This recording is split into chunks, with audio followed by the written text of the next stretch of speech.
নারী হোক অথবা পুরুষ হোক, নামাজরত অবস্থায় আমাদের শরীরের কতটুকু অঙ্গ ঢেকে রাখা ফরজ,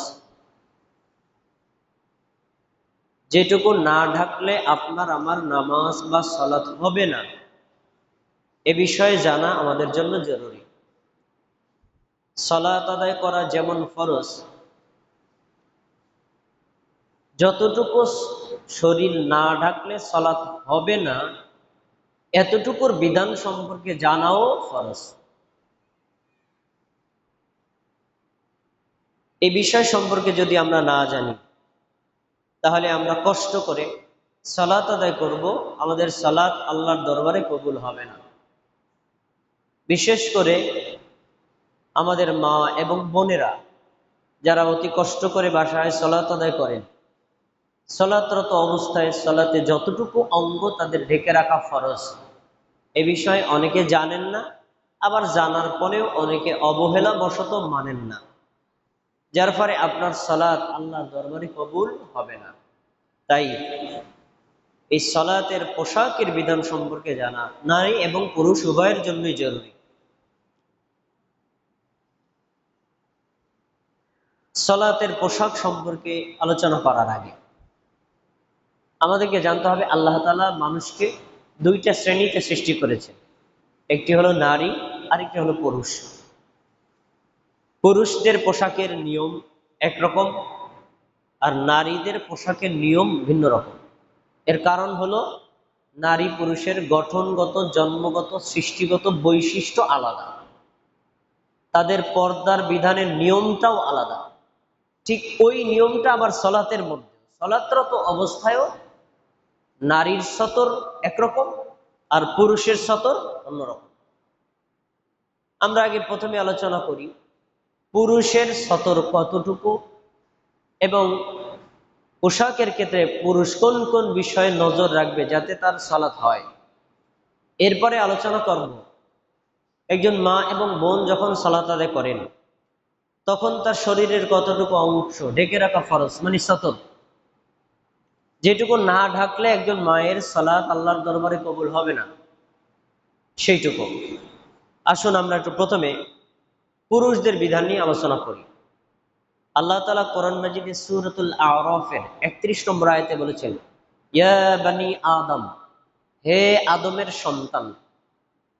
আদমের সন্তান নারী ও পুরুষ সবাইকে আল্লাহ বলছেন, হে আদম সন্তান। আমরা সবাই আদমের সন্তান, আমাদের সবাইকে আল্লাহ ডেকে বলছেন, খুযু যিনাতাকুম ইনদা কুল্লি মসজিদ। প্রত্যেক সেজদার সময়, প্রত্যেক রুকুর সময়, প্রত্যেক সালাতের সময়, মসজিদে থাকা অবস্থায় তোমরা সুন্দর পোশাক অবলম্বন করো, সুন্দর পোশাক গ্রহণ করো। তার মানে নারী হোক অথবা পুরুষ হোক, যেদিন মসজিদে আসে সালাত আদায় করতে, অথবা নিজের ঘরের কোণেই সালাত আদায় করে, তাহলে সৌন্দর্যমূলক পোশাক পরিধান করা আল্লাহর নির্দেশ। এই সৌন্দর্যমূলক পোশাকের বর্ণনা আল্লাহ কোরআনে বলেন নেই, কিন্তু হাদিসে আমাদের নবী বলেছেন। তাই এই আয়াতের বিশ্লেষণ জানার জন্য আপনাকে আমাকে হাদিসের জগতে যেতে হবে। আসুন প্রথমে একজন পুরুষের সতর কতটুকু। সতর এই শব্দটা হলো আরবি শব্দ সিন তা র, সাতরুন মানে গোপন। একজন পুরুষের যে অংশটুকু ব্যক্তিগত অংশ, লজ্জাস্থান, যা ঢেকে রাখা, অন্য মানুষ থেকে আড়াল রাখা ফরজ, এটাকে বলা হয় সতর। পুরুষের সতর কতটুকু?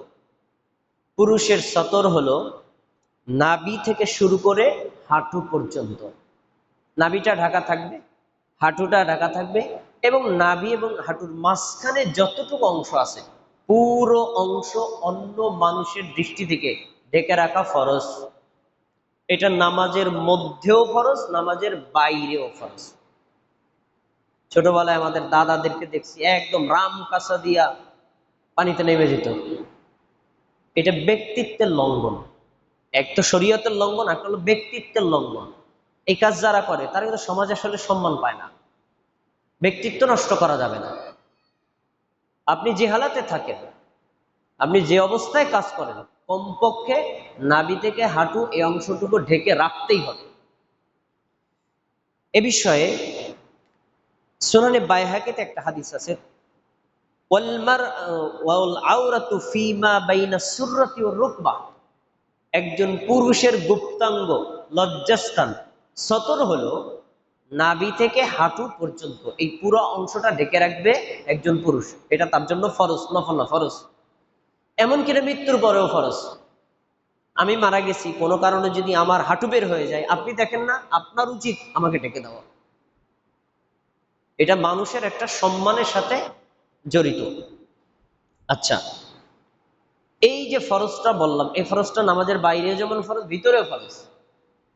এবার আরেকটা ফরজ আছে পুরুষের জন্য, যেটা আমরা অনেক পুরুষরা জানি না। নামাজরত অবস্থায় আপনি যদি লুঙ্গি পরে সালাত আদায় করেন, পায়জামা পরে সালাত আদায় করেন, প্যান্ট পরে সালাত আদায় করেন, আপনার গায়ে যদি কোনো কিছু না থাকে আপনার সালাত হবে না, জেনে রাখেন। তাহলে কি করতে হবে? আপনার কাঁধের উপরে একটা চাদর, একটা গামছা, যে কোনো একটা পোশাক আপনার থাকতে হবে। কাঁধ অবশ্যই ঢাকা রাখতে হবে।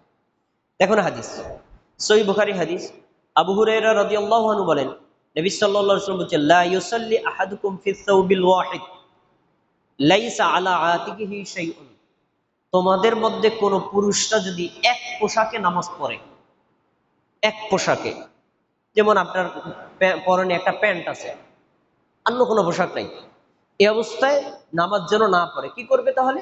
ওই অবস্থায় যদি পড়ে তাহলে যেন তার কাঁধের উপরে একটা চাদর, একটা ওড়না বা একটা মানে গামছা, যে কোনো একটা কিছু দিয়ে কাঁধ ঢেকে রাখতে হবে। যদি কাঁধ খোলা থাকে সালাত হবে না। তাহলে পুরুষের আমরা সতর পেলাম, নামাজের কথা বলছি, নামাজের বাইরে না। নামাজের বাইরে কাঁধ খোলা রাখা জায়েজ, কিন্তু উচিত না। নামাজরত অবস্থায় কাঁধ আপনাকে ঢেকে রাখতে হবে। আচ্ছা, এবার সলাতরত অবস্থায় আরেকটা কাজ আমাদের জন্য জরুরি, সেটা হলো সালাতের সৌন্দর্য। একটু আগে আয়াত বলছি, আল্লাহ তাআলা কি বলছেন? হে আদম সন্তান, নামাজের সময় তোমরা সুন্দর পোশাক পরিধান করো। সুন্দরটা কি? আপনি যদি শুধু একটা প্যান্ট পরে নামাজ পড়েন, কাঁধের উপরে একটা গামছা রাখেন, নামাজ হয়েছে, সুন্দর পোশাক হয়নি, নামাজ হয়ে গেছে। একটা সুন্দর, এটা পরে কি আপনি শ্বশুর বাড়ি যেতে পারবেন? এটা পরে কি আপনি একটা বিয়ের অনুষ্ঠান খেতে যেতে পারবেন? কেন পারবেন না? তার মানে এটা সুন্দর পোশাক না। এটা পোশাক, ফরজ আদায় হয়েছে, কিন্তু সুন্দর পোশাক না। সুন্দর পোশাকটা হলো যে একজন ব্যক্তি, সে পুরুষ হলো, তাহলে তার প্রথমে এই নাভি থেকে টাকনুর উপর পর্যন্ত একটা পোশাক থাকবে, আবার গায়ের উপরে একটা পোশাক থাকবে।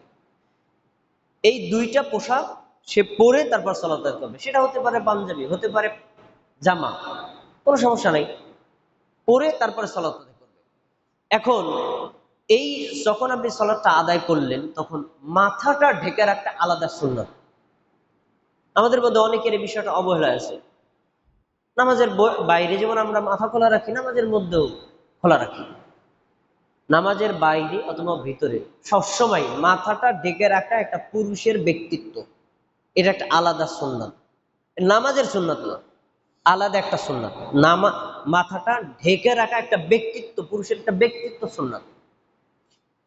এমনকি সলাতরত অবস্থায় সাহাবীগণ মাথার উপর পোশাক দিয়ে সলাত আদায় করতেন। আমি দলিল দিচ্ছি, দেখেন। সহিহ বুখারী তালিক একটা হাদিস আছে ৩৮৫, হাসান বসরি রহমাতুল্লাহি আলাইহি তিনি বলছেন, কানাল কওমু ইয়াসজুদুনা আলাল ইমামা ওয়াল কলানসুয়াতি ওয়া ইয়াদাহু ফি কুম্মিহি। আল্লাহর রাসূলের সাহাবীগণ যখন সিজদা করতেন, রুকু করতেন, সালাত আদায় করতেন, তখন তাদের মাথার উপরে থাকতো টুপি, পাগড়ি। টুপি থাকলে তো মাথা ঢেকে গেছে, পাগড়ি লাগলো না। পাগড়ি যদি থাকে তাহলে টুপি লাগলো না। অথবা রুমাল যদি থাকে, মাথা ঢেকে গেছে, তাহলে আর টুপি পাগড়ি লাগে না। অথবা দুইটাও যদি থাকে তাতেও কোনো আপত্তি নেই। এক কথায় কি পাওয়া গেল? তারা মাথা ঢেকে সালাত আদায় করতেন, সাহাবীদের সুন্নাত। অতএব মাথা খোলা রাখা যাবে না। এটা সালাতের মধ্যেও যেমন সুন্নাত, সালাতের বাইরেও সুন্নাত। আরেকটি কথা এখানে আসছে, ওয়ায়াদাহু ফি কুম্মিহি। সাহাবীরা যখন সালাত আদায় করতেন, অনেক সময় তাদের হাত জামার আস্তিনের মধ্যে থাকতো। জামার আস্তিনটা কি বোঝানোর জন্য বলছি।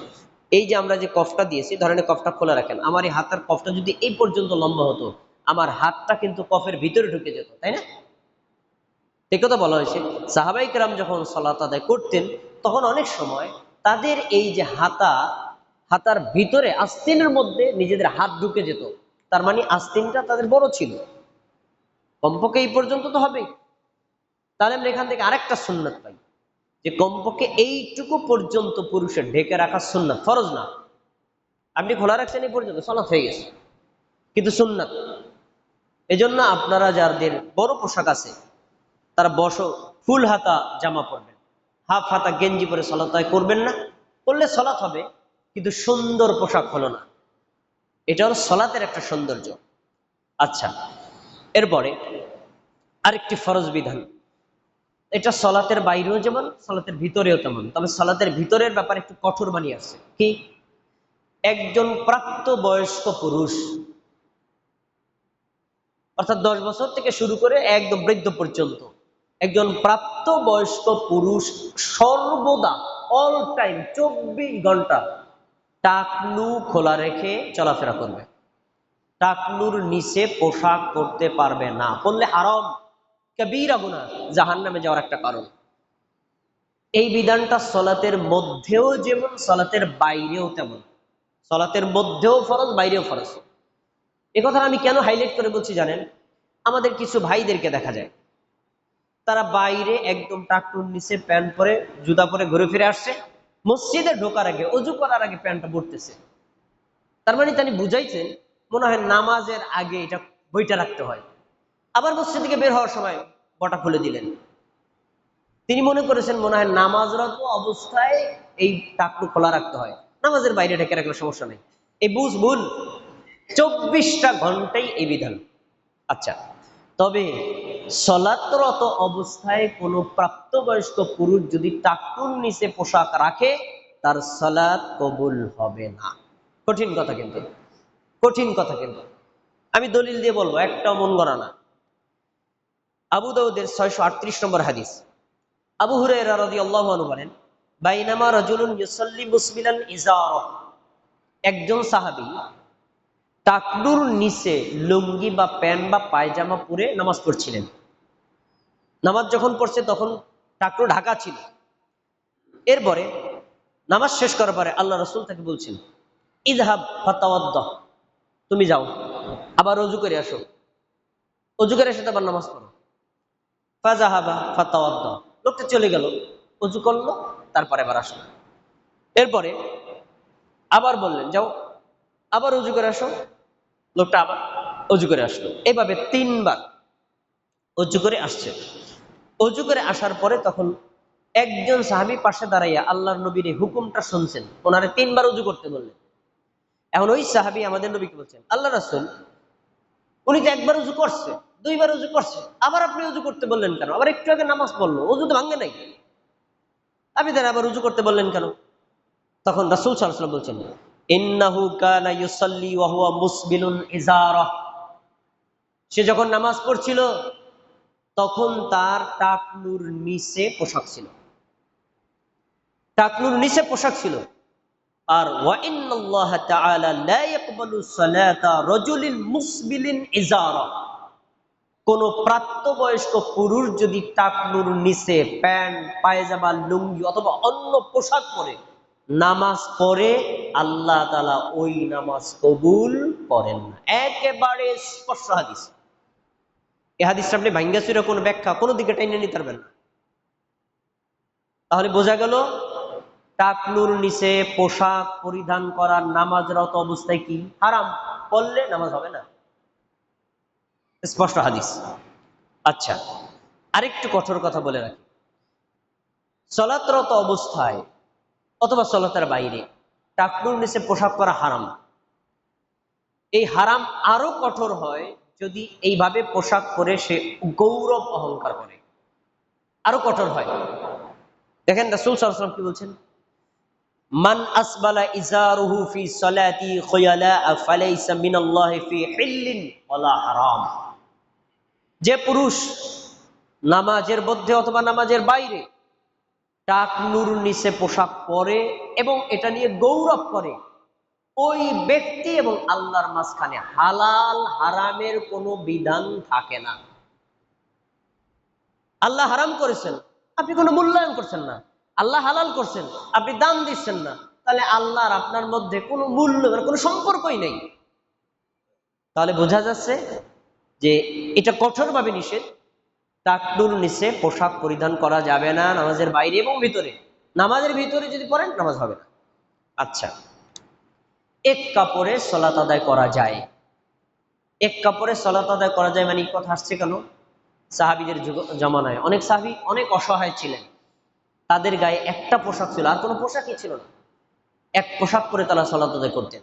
এক পোশাকটা ছিল এরকম, এই যে আমি যেমন জুব্বা পরছি এরকম, কাঁধ থেকে শুরু করে একদম টাকনুর উপর পর্যন্ত ঝুলে যেত। এখন যদি সে পায়জামা না পরে এই অবস্থা সালাত আদায় করলে সালাত হবে, কারণ উপর থেকে নিচে পুরো অংশতে ঢেকে গেছে, সালাত হবে। কিন্তু এক্ষেত্রে সতর্কতার বিধান হলো যে অবশ্যই সে এই যে বুদামটা আছে, এই বুদামটা, জামার বুদামটা খোলা রাখতে পারবে না, আটকায় রাখবে। কেন? যখন আপনি সাজদায় যাবেন, রুকু যাবেন, এটা খোলা থাকলে আপনার দৃষ্টি লজ্জাস্থানের দিকে চলে যেতে পারে। এই জন্য বুদামটা আটকাইয়া তারপরে সে করবে। রাসূল সাল্লাল্লাহু আলাইহি ওয়াসাল্লাম কি বলছেন? তিনি বলছেন, রাআইতু রাসূলুল্লাহ সাল্লাল্লাহু আলাইহি ওয়াসাল্লাম ইউসাল্লি ফি সাওবিন ওয়াহিদিন মুতাওয়াশশিহান বিহি ওয়াদিআন তারফাইহি আলা আতিকাই। আল্লাহ রাসূল সাল্লাল্লাহু আলাইহি ওয়াসাল্লাম এক কাপড়ে সালাত আদায় করলে কখনো বুদাম আটকায় রাখতেন এবং কাঁধের উপর আলাদা একটা পোশাক দিয়ে রেখে দিতেন। আচ্ছা, আরেকটা কথা বলি যেটা আপনারা অনেকে জানেন না। সালাতরত অবস্থায় সাদল করা নিষেধ। সাদল, সাদলটা কি? সাদলটা দেখবেন অনেকে নামাজ পড়ে একটা রুমাল বা একটা মাফলার দুই কাঁধের উপরে দিয়ে এই সামন্দের ঝুলাই দেয়, এরকম এভাবে দিয়া দুই দুই পাশ দিয়ে ঝুলাই রাখে। এটা নিষেধ, রাসূল সাল্লাল্লাহু আলাইহি ওয়াসাল্লাম নিষেধ করেছেন। সালাতরত অবস্থায় এটা করবা না। তোমার ওইটা যদি পরা প্রয়োজন হয় তা ভালোভাবে পরে নাও, আর নাহলে এক সাইড বের হোক আর এক সাইড কাঁধের পিছনে দিয়ে নাও, আর নাহলে পুরো খুলে রেখে নাও। কিন্তু এইভাবে তুমি ঝুলাইয়া রাখা এটা নিষেধ। হাদিস কি আসছে দেখেন, নাহা রাসূলুল্লাহ সাল্লাল্লাহু আলাইহি ওয়াসাল্লাম আনিস সাদলি ফিস সালাত। আল্লাহ রাসূল সাল্লাল্লাহু আলাইহি ওয়াসাল্লাম নিষেধ করেছেন তোমরা সালাতরত অবস্থায় কাঁধের দুই পাশ দিয়ে পোশাক ঝুলিয়ে দিবা না। তাহলে আমরা কি পেলাম? দাঁড়ানো অবস্থায় থাকি, রুকু অবস্থায় থাকি, সেজদা অবস্থায় থাকি, কাঁধের দুই পাশে মাফলার, গামছা এগুলো ঝুলাই দেওয়া যাবে না। আচ্ছা, আরেকটা কথা আসছে, ওয়া আইয়ুগাতিয়ার রুজুলফা। আল্লাহ রাসূল সাল্লাল্লাহু আলাইহি ওয়াসাল্লাম নারী এবং পুরুষ সবাইকে নিষেধ করেছেন নামাজরত অবস্থায় মুখ ঢেকে নামাজ পড়া যাবে না। পুরুষের জন্য এই বিধান, নারীর জন্য এই বিধান। তবে নারীর জন্য একটা সময় হালকা হবে, যখন নারী পুরুষ একসাথে জামাতের সাথে সালাত আদায় করবে, অথবা নারী সালাত আদায় করতেছে আশেপাশে পুরুষ আছে, তখন সে মুখ ঢেকে রাখবে। কিন্তু যদি কেউ না থাকে তাহলে মুখ ঢেকে সালাত আদায় করা যাবে না, নিষেধ। আর পুরুষের জন্য স্পষ্ট নিষেধ, মুখ ঢেকে সালাত আদায় করা যাবে না। এই হাদিসটা আলোচনার তুঙ্গে এসেছিল বাংলাদেশে যখন করোনা ভাইরাস শুরু হয়েছে, তখন মাস্ক মাস্ক দিয়ে নাক ঢেকে তারপরে মুখ ঢেকে আপনারা সালাত আদায় করেছেন, তাই তো?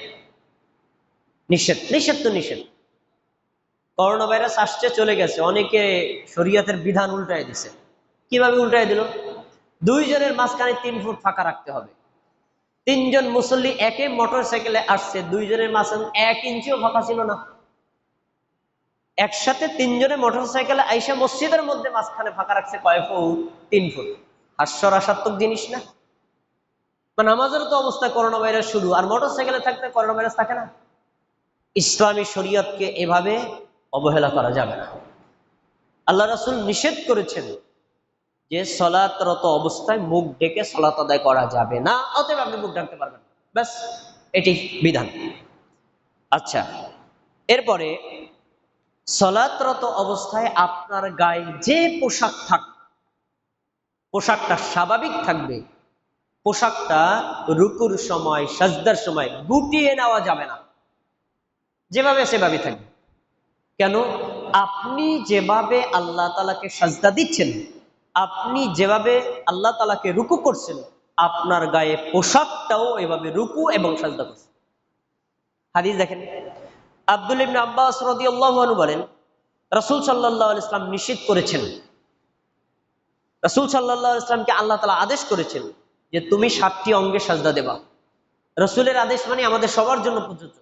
7টি অঙ্গ কি? চেহারা মানে নাক আর কপাল, 2 হাত, 2 হাঁটু, 2 পা জমিনের সাথে মিলায় রাখবে। এর সাথে তিনি বলেছেন ওয়ালা ইয়াকুফা শা'রান ওয়ালা তাওবান, রুকু এবং সাজদারত অবস্থায় তোমরা তোমাদের পোশাক গুটিয়ে নেবা না। রুকু করছো, যেভাবে পোশাক ঝুলে পড়ছে পড়ুক। সেজদা করছো, যেভাবে পোশাক ঝুলে পড়ছে পড়ুক, গুটায় নেওয়া যাবে না। যদি আপনি পোশাককে গুটিয়ে নেন তার মানে ওকে রুকু সেজদা করতে দিচ্ছেন না, এটা হাদিসে নিষেধ করা। আচ্ছা, তাহলে আমরা এই যে বিধানগুলো পেলাম, এই বিধানগুলো খেয়াল করে তারপরে সালাত আদায় করব। এটা হলো সালাতের পুরুষদের সংক্ষিপ্ত বিবরণ, অনেক কথা আছে। আসুন নারীদের সম্পর্কে বলি। নারীদের সতর্কতা